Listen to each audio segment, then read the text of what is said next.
one of the things I want to do in this message, and I hope I was successful in doing that, is first giving you guys the ammunition of knowing that there is a consequence to this lifestyle if I'm not doing it right.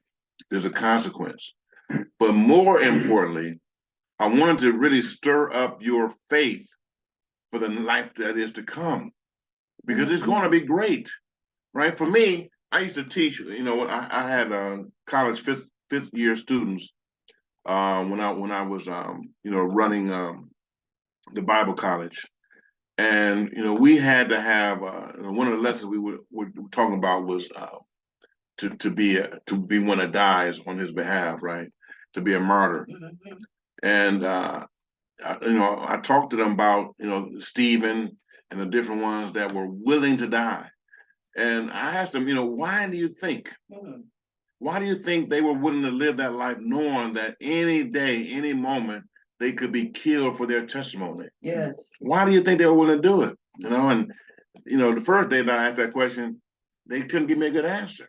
But I told them, I said, listen, all of these men that spent time with Yeshua, they saw him first in his earthly state, but more importantly, after his death and burial, they saw him in his resurrected state. Yes.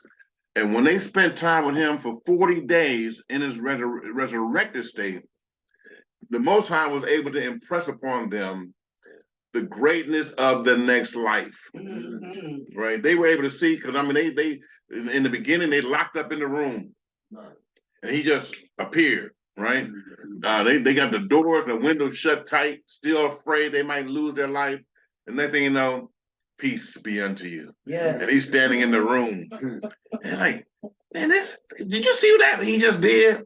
Did he just materialize in the room? He didn't knock on the door, right? He didn't open up with a key. He just, bam, appeared in the room. And then he said, later, as I am, so you guys are going to be. I'm just giving you a glimpse of what your life's going to be like. And so when they saw him that last time, start, elevating and floating up into the air, and then finally, being received into the clouds, them boys just stand there just staring. The angels finally had to come, man, why are you gazing in the air?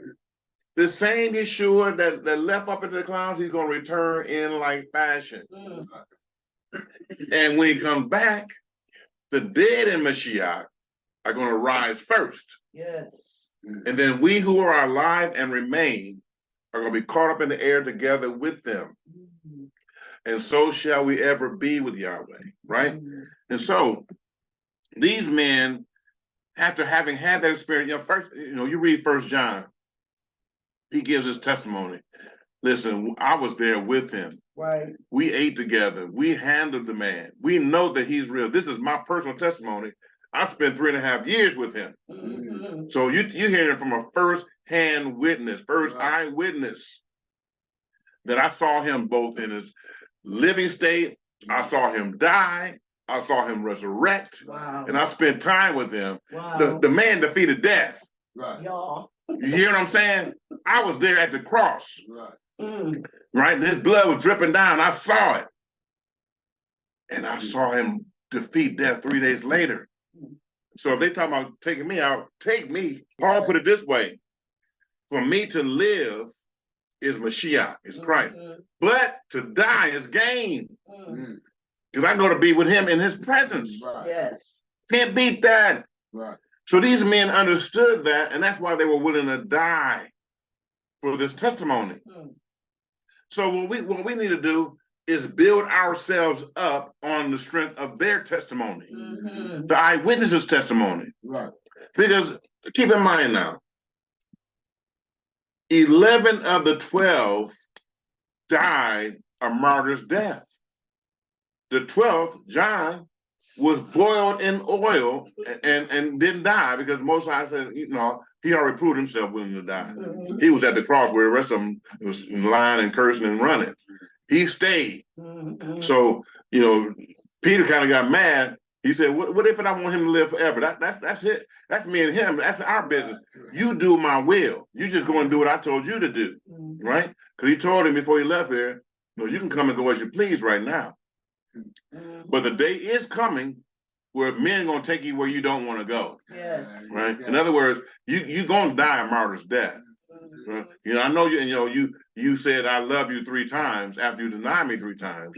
But I'm telling you today that you're gonna have to die a martyr's death. That day is coming. And so what did Peter do?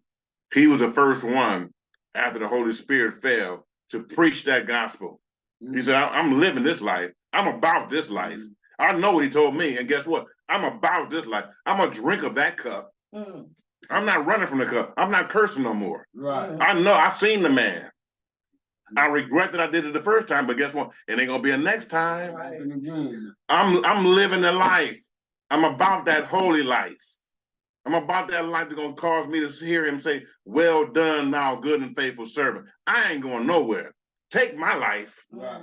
Take my life. Because I already know I'm good at already defeated death. The fact that I know the man. Right. The fact that I'm living for the man, death has no power over me. Right. I win, the devil lose. That's in the story. That's it. That's it.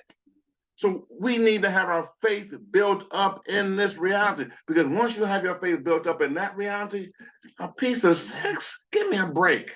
Right. Getting high, give me a break. Not worth it. It ain't worth it.